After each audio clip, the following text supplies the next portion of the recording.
des groupes rebelles est confirmée. La Russie va être de nouveau sommet de ce qui est clairement des séparatistes et de contrôler sa frontière avec l'Ukraine. C'est ce qu'estimait un analyste au sein du groupe de consultants économiques Macro Advisory. Depuis cette crise, on a toujours de plus en plus de sanctions. Car faute de mesures tangibles de la part de la Russie, la pression politique occidentale s'intensifie et s'intensifiera. Et avec elle, le risque d'entrer en phase 3 des sanctions, à savoir l'adoption de mesures susceptibles d'affecter gravement l'économie russe. Avant même cette catastrophe aérienne, les États-Unis avaient annoncé, le mercredi de la semaine précédente, un durcissement des sanctions économiques qu'ils imposent à la Russie, visant notamment le géant russe des hydrocarbures Rosneft et la banque de la compagnie du gaz Gazprom. Il y a des pressions américaines sur les Européens également, pour que les Européens montent d'un cran dans les sanctions, jusqu'à limiter qu'ils ont pris contre l'Union.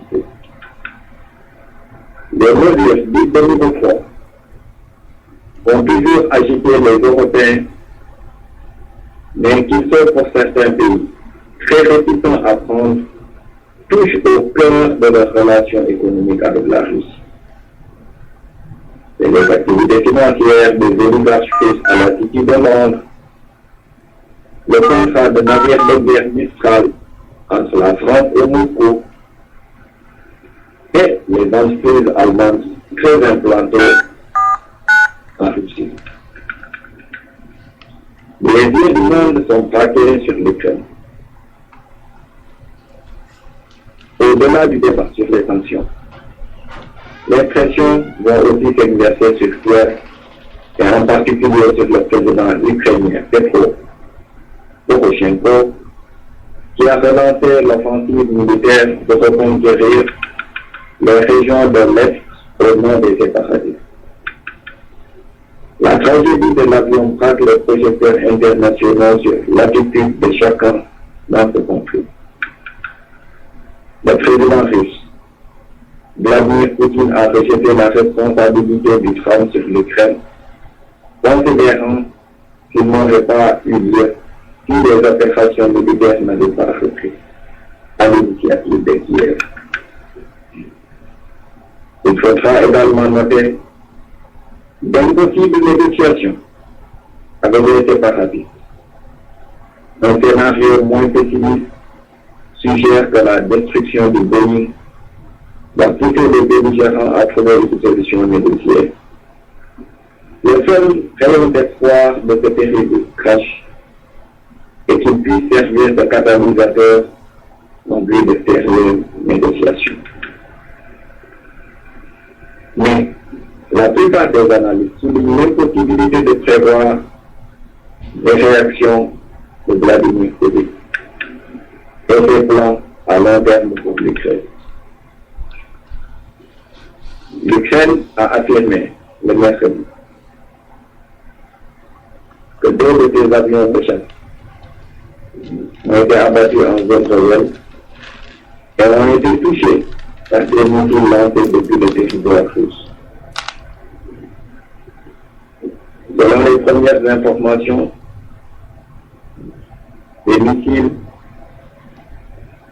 ont été tirés depuis le territoire de la Russie. Avant cela, le 14 juin dernier, les séparatistes avaient abattu à Lugansk un avion de transport militaire ukrainien Il-76 avec 49 soldats à bord. Marchant dans l'état de l'Europe,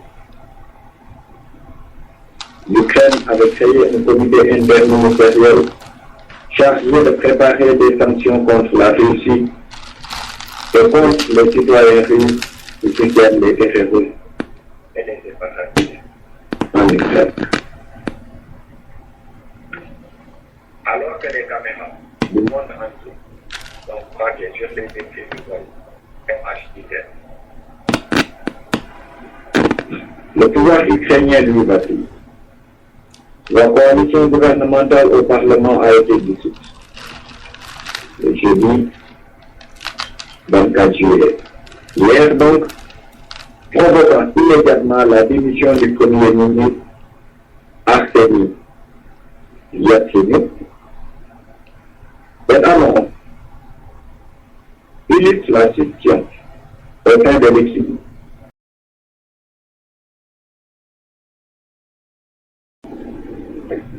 de voir le pays basculer dans une grave crise politique. En plus des difficultés économiques et des sanglants conflits entre les forces de Kiev et les séparatistes pro-russes. La chute du gouvernement a été provoquée par le retrait de la coalition parlementaire, donc jeudi hier au matin, de deux partis politiques, le UDAA, le ex-boxeur Vitaly Klitschko, allié du président Poroshenko, et Svoboda, le Parti de la Liberté, issu de la droite nationaliste.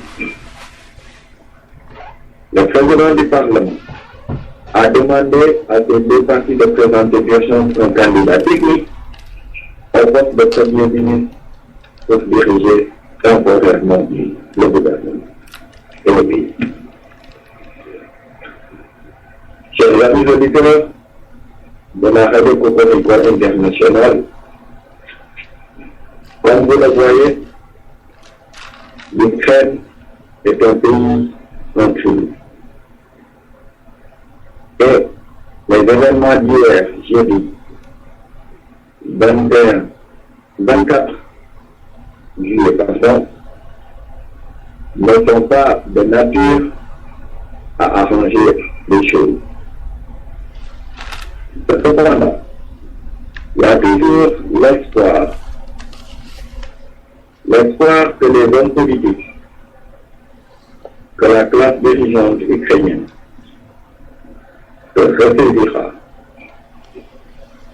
et mettra en avant les intérêts du peuple ukrainien en lieu et place des intérêts purement politiques, pour ne pas dire politiciens.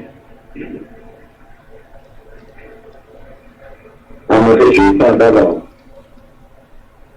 de vous retrouver sur nos antennes la semaine prochaine, votre dévoué Ben Yahyafi vous souhaite de passer un agréable moment en notre compagnie. Bonsoir.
Dara